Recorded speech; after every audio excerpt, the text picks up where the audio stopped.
Buenas tardes, mi nombre es Ángel Jair Martínez Flores, estudiante de la preparatoria virtual CNSI con número de matrícula BNL 044560. La materia es taller de lectura y redacción. Como podemos ver en la ilustración, los elementos de la comunicación son el emisor, el receptor, el mensaje, el canal o vía, el código lenguaje y contexto o situación comunicativa. En esta ilustración o en este ejemplo podemos ver una señora que se encuentra en el mercado pidiéndole al vendedor que le dé un artículo. En este caso el emisor viene siendo la señora, el receptor viene siendo el vendedor de frutas, el mensaje viene siendo véndame 2 kilos de naranja. El canal o vía es el aire, la vía es oral, el código es o lenguaje es la lengua española y contexto o situación comunicativa es en el mercado. En el ámbito laboral, yo aplico igualmente que el vendedor. Yo soy un vendedor en una tienda departamental y yo tengo que acercarme a los clientes para ver si necesitan algún artículo o algún servicio. En este caso yo me convierto en el emisor, mi cliente en el receptor. El mensaje que yo llego a comentarle a mi cliente es: buenas tardes, bienvenido, ¿qué puedo hacer hoy por usted? El canal o vía es el aire, es una vía oral. El código o lenguaje es lengua española y el contexto o situación es en una tienda departamental en el cual está ofreciendo un artículo o servicios. En el ámbito personal, yo lo aplico o lo puedo aplicar con un amigo preguntándole o diciéndole hay que salir de fiesta. En ese momento yo me convierto en el emisor, mi amigo se convierte en el receptor, el mensaje viene siendo hay que salir de fiesta y el canal, pueden ser dos canales, puede ser el canal o vía oral, si yo lo tengo de frente o por teléfono, estamos hablando por teléfono, o puede ser textual en el cual yo le mando un mensaje de texto diciéndole hay que salir de fiesta. El contexto o situación comunicativa es en lo social, es refiriéndose a una fiesta. Ahora bien, podemos también ver los tipos de textos.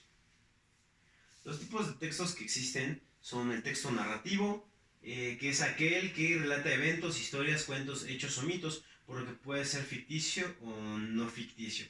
El texto narrativo, puedo hacer una parada ahí, ya que yo lo puedo ocupar o lo ocupé recientemente en mi vida personal, en el ámbito de otra materia, en este caso en la materia de ciencias sociales y naturales. Me pidieron que hiciera yo un relato y en este caso utilicé el texto narrativo. Sigue también el texto descriptivo. Ese tipo de texto llamado texto descriptivo tiene como finalidad la definición de algo, ya sea un objeto, una persona, un animal, una situación o una descripción de otro tipo de texto. También existe el texto expositivo. El objetivo de este tipo de texto es explicar. El texto expositivo se orienta a exponer tema, pero en el que el autor no da su opinión personal, es decir, suele proporcionar hechos y cifras relevantes, pero no incluye sus opiniones. El texto argumentativo. Los textos argumentativos parten de un supuesto, en el que se emplea un estilo de redacción que pretende persuadir al lector, pues exponen las razones a favor o en contra de determinada posición o tesis.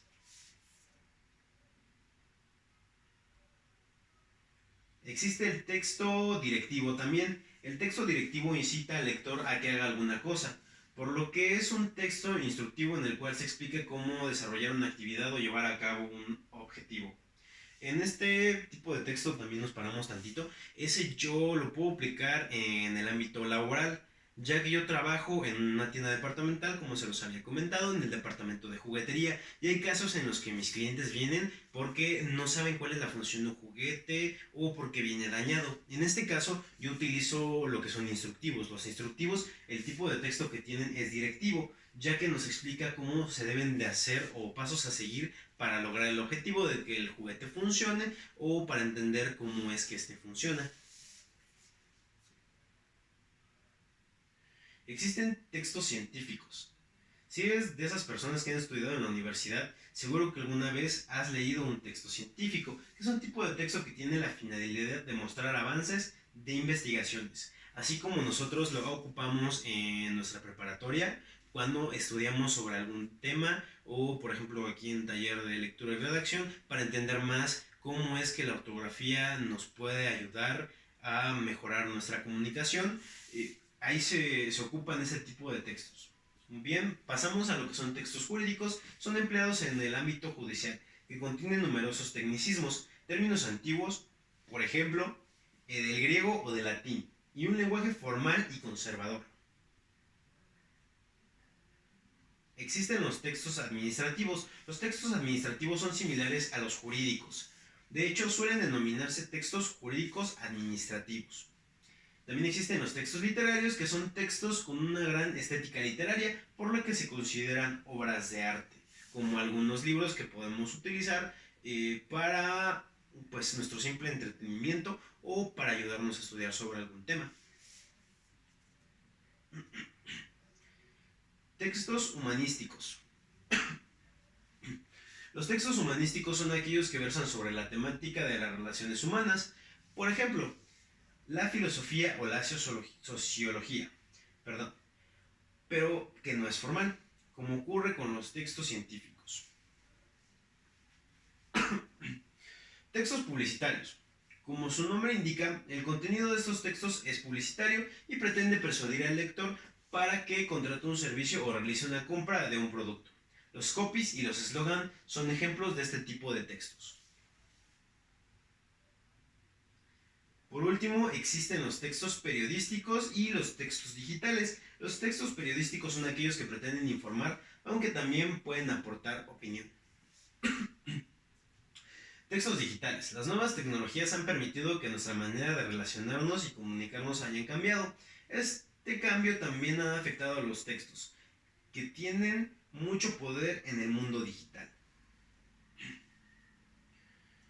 También podemos resaltar el uso de la ortografía para el logro de una comunicación efectiva. La ortografía, para que nosotros nos podamos comunicar bien, como les comentaba, es vital, porque gracias a ella cambia el contexto de lo que uno se puede llegar a decir. Por ejemplo, en el ámbito personal, yo lo puedo ocupar cuando yo le mando un mensaje de texto a mi jefe de departamento. Cuando yo quiero saber mis días de descanso, yo le mando un texto con forma de pregunta. ¿Qué mañana descanso? En este caso, yo le estoy preguntando a mi jefe si mañana me toca mi día de descanso. Si yo no le quito los signos de interrogación, se puede interpretar como mañana descanso. En este caso el contexto cambia y le estoy indicando a mi jefe o le estoy afirmando a mi jefe que el día de mañana no me voy a presentar a laborar porque es mi día de descanso y no le estoy preguntando qué día es el que me va a tocar de descanso, como el día de mañana, por ejemplo.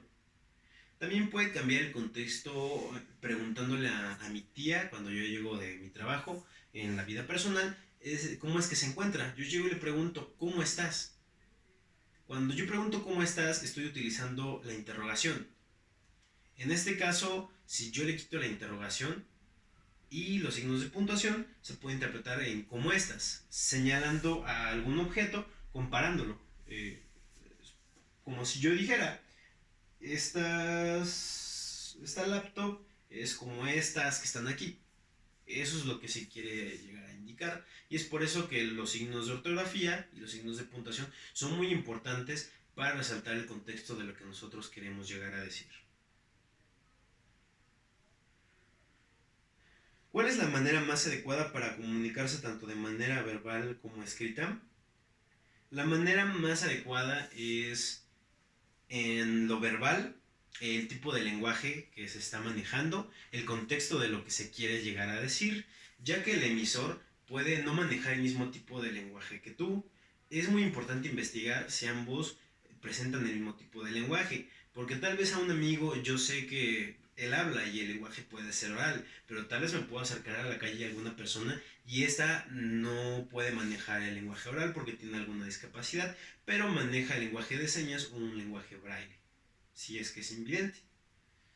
En el textual, la manera más adecuada es poniendo o estudiando muy bien la ortografía y poniendo y señalando los puntos, las comas, los acentos, los signos de interrogación y lo que son pues las sílabas y las preposiciones, las conjunciones, ya que estas nos ayudan a como les comentaba, a decir claramente el mensaje y no cambiar el contexto de la situación porque falte alguna coma, porque no esté algún punto o porque no tenga los signos de puntuación, de acentuación también, o las conjunciones y se malinterpreta el mensaje que se le está dando al emisor. Entonces es muy importante, o la manera más adecuada para hacerlo es escribir y poner todos los signos como se tiene que hacer.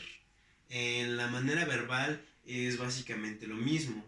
Si manejan el mismo tipo de lenguaje, es muy importante que no se nos olvide el cómo se pronuncian las cosas, porque pues también se pueden malinterpretar los espacios que hay que dar entre una frase y otra, entre una oración y otra, que también pues son los puntos suspensivos cuando estamos nosotros redactando algún texto y que pues nosotros tenemos que interpretar cuando lo hablamos o cuando lo exponemos, como yo lo estoy haciendo en este momento. Y pues bueno, eso es con relación al tema de la lectura y redacción y también en el tema de la comunicación. Les agradezco su atención. Mi nombre es Ángel Jair Martínez Flores, estudiante de la preparatoria CNSI virtual, y mi número de matrícula es BNL 044560. Muchas gracias.